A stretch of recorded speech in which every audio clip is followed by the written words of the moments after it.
This is for obviously a 750 GS. So down in here, let me get a flashlight. Down in here in the back, if you can see back there, there's like, there's more stuff. This plug, right here, the blue line, that gets plugged in to the very back. See that right there? Zoom it in if you can. That is your TPMS, where that needs to be plugged in. The other end will get plugged in to the end that was plugged in to the back here. So unplug it back here. You'll have to have really tiny hands or some kind of tool that can get those clips so you can slide that plug out, plug it into the open end on the can opener. Obviously the male into the female end on the can opener. Then you're gonna plug the male end of the can opener, this blue, into the female end on the bike. And that is for your Clearwater lights.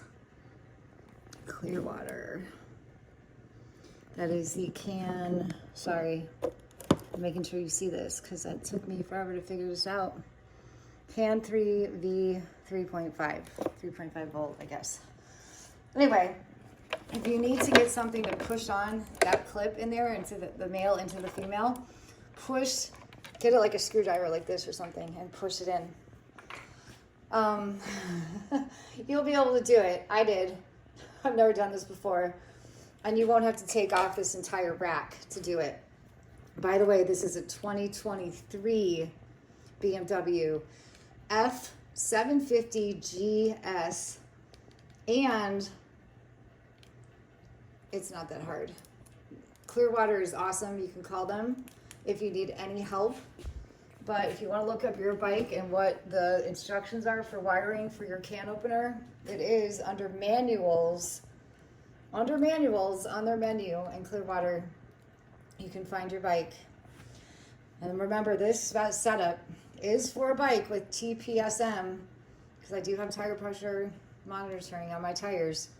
But it's in the very back now on the 23 models and plus. That's it. I hope this helps someone. Certainly helps me. Okay. Thanks for watching.